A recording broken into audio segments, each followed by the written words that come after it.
What's up, guys? Welcome back to the Mod Lab. We got a lot of stuff going on today, but first and foremost, just want to let you guys know that we are working on a Facebook page as well as a Instagram account, so keep an eye out on that and be sure to like those. Now, before we get into what we're going to do today, I got something that I really want to show you guys because I was so hyped when it came in the mail. So here it is, guys. Clutch that's going to be in the Corvette. It's a McLeod twin disc. It's a RXT with a steel flywheel, rated for 1,000 horsepower. Here's the part number for it. And right when you open the box for one of these, there's a warning sticker letting you know that once you install it, there might be some clutch chatter for a little bit. That's part of the break-in process. Then you get to the registration. They want you to register it. Then you get into the instructions. But we'll just go back to those if we ever need those. And then you get a couple stickers as well, which are pretty cool. Don't know what I'll put them on, but maybe I'll put them on something. Move all this. And here you are, RXT twin disc with the alignment tool.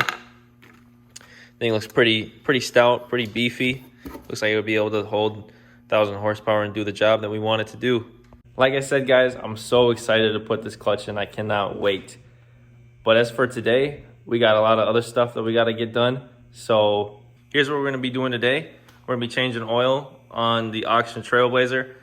I have not changed the oil in it since I got it. I did check it. It does have oil. It's a little low and it's a little black. So that's what we'll be doing today. All right, there we are. Yeah, about a quart low.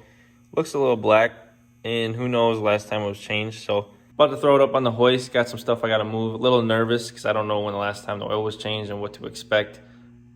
So that should be interesting. But as you can see, I got a bunch of stuff I got to move first, unfortunately. So just hang tight.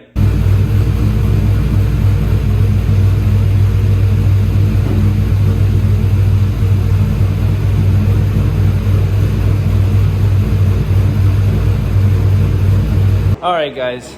Boy, that was a lot of work. It sucks when you have two Corvettes, tractor, Trailblazer, all in a small, tiny garage. We need like 3 more garages, I think, in my mind. But the good news is I got it on the hoist. You can hear the fans running, so that's a good sign. Those still work. Relays work on those and everything. Now it's time to get this thing up in the air and see what really we got going on underneath. Like I said, I have never seen underneath, so I am terrified, to be honest. Real quick, here's my dad's Corvette. It was on top of the lift. This was probably one of the reasons that I wanted a Corvette for the longest time. As you can see, this really isn't meant for this lift, and we need taller ceiling as well. This lift is mainly for like cars, Corvettes, and all the smaller stuff. But I mean, we did pull the engine out of it on this lift. We did long tube headers on this lift. We did everything on this lift. We put a stall converter on it, everything. So let's take a look and see what we got going on. Well, I can see at first glance, somebody scraped this thing, this radiator, scraped it here. It's got a dent here, more scratches over here, which kind of sucks because this radiator was $650, but hopefully it's not leaking coolant. And as we go further back, just a little bit of wetness back there. Maybe that's just from the oil filter. Might be from the oil pan, who knows, to be honest. And then further back you go. I knew about this when I had it. Probably a rear main seal, I'm thinking, because one of the things I regret about when I pulled the engine out is I did not replace the rear main, and I think this is the aftermath of it, and it just got worse over time. Something new though is this tranny pan is it's looking pretty wet, so that's new. But going further back, exhaust looks good. Wasn't really expecting that to be bad. This seal eventually needs to be replaced. I never replaced it, and it was always like that when I had it, so one of these days I'll get around to it. So at the back, got this pan hard bar that I put in. The lowering kit, which was springs, get rid of the airbags, because they lean anyways, but all of that looks good. doesn't look too bad. I mean, stuff that needs to be fixed for sure.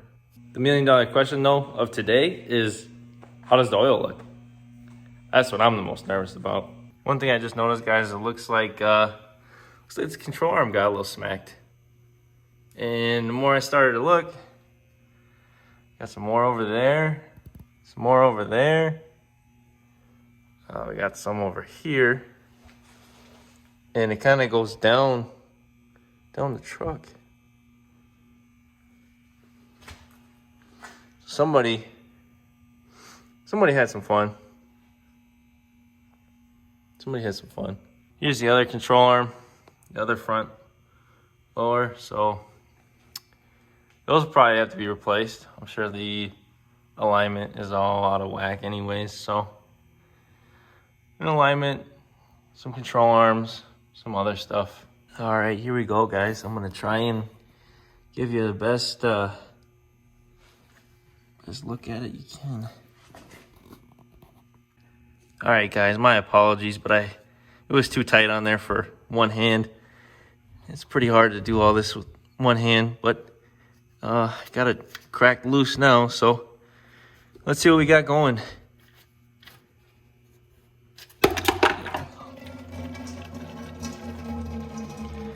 All right, so we got some black oil.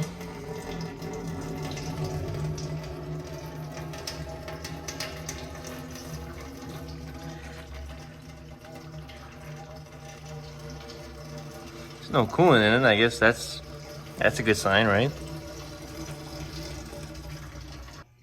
All right, well, that went better than I expected, to be honest. She might need some more work, because if you got that coming out of your oil, that's not good at all. And there's a couple more pieces over here. That's the one I just picked up. Oh, here's another one.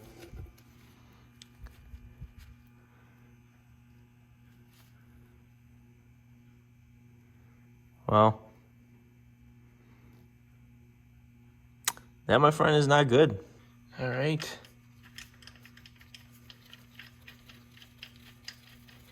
That is still good. And back in she goes onto the oil filter.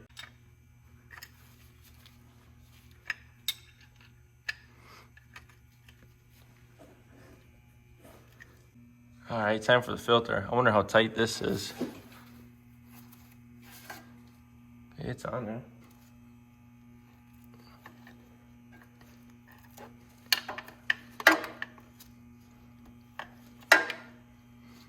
This part sucks because all the oil just goes on there. Let's see. Let that drain. All right, she's about ready to come out.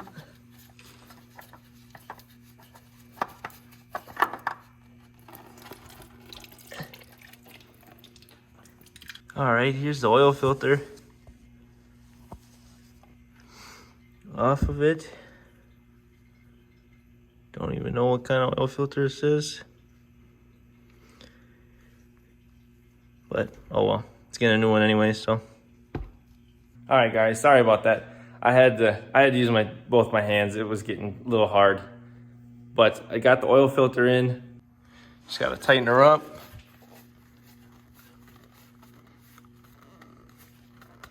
Hands are still a little slippery here.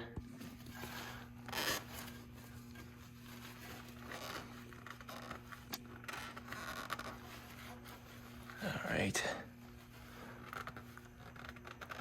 That should be good.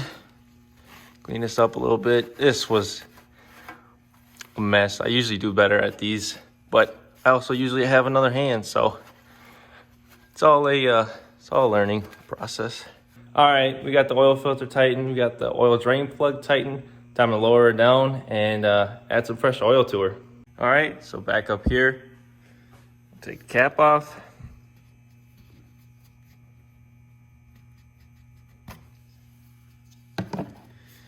Insert funnel. So we have 7 quarts of oil here, It only calls for 6, but the reason why we have 7, I kind of hit on it in the other video. There's a bad design with this oil pan where under hard acceleration, all the oil sloshes to the back, and then you have oil starvation, and that's when bearings start to spin, and it's very common on Trailblazers. When I took the motor apart, I had the oil pan off, and somebody makes this baffle. His name is Kevin Hansen. He makes this baffle that you can put in the oil pan that kind of help not all of the oil slosh to the back. So the front of the motor is still getting lubricated, but they still recommend that you run 7 quarts. And I've always ran 7 quarts in this thing, and I always will. All right, so we'll probably start off with the small ones first, just because it'd be easier for me to operate. All right, that's 1. Here comes 2. Feel like I'm a bartender, kind of. All right, I'm gonna need 2 hands for this one. That's for sure. Needed 2 hands like this whole day.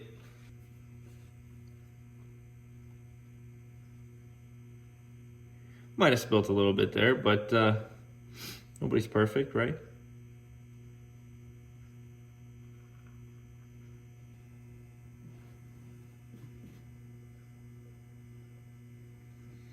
And 7. Got the funnel out. Let's put this cap back on here. All right, now it's time to start it up. As you can see, I did spill a little bit, so it might smoke for a little bit. It might have gotten some oil on the headers. I don't know. It happens to the best of us, right? All right, time's come. Let's fire her up. Some fresh oil in her now. I think that adds like 20 horsepower. I have to check the horsepower book on that one though. Not 100% sure. Here we go.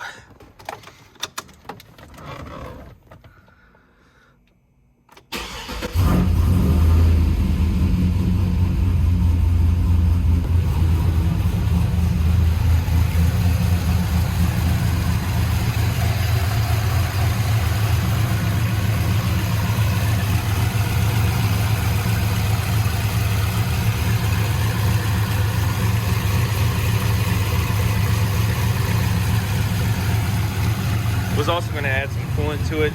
It's a little low. There's some in the radiator, it's just low in the overflow over there, so I was just going to top it off. Hopefully it's not leaking.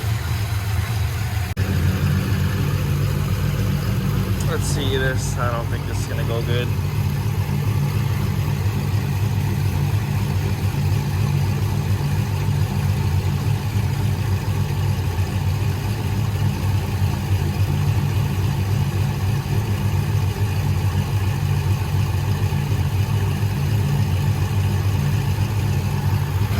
We gotta need to pop up on here yet.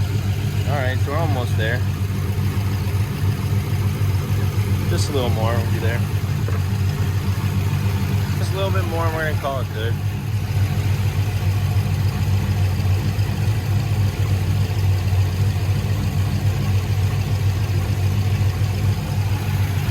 All right. Good enough for me.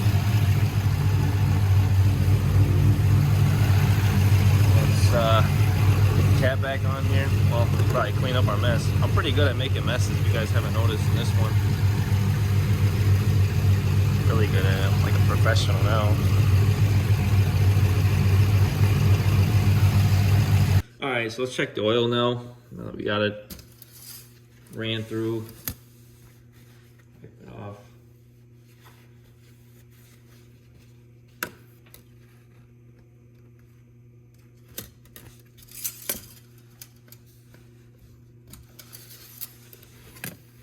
That's about where you want it. You want the oil in these to be kind of where this bend is. All right, so the fuse is pulled right now for the gauge cluster because we don't know if that's what's causing the draw, because this thing's kind of been weird. We don't know if the battery's drawing because of the gauge cluster, if it's the radio. The radio was all kinds of hacked up when I first bought it.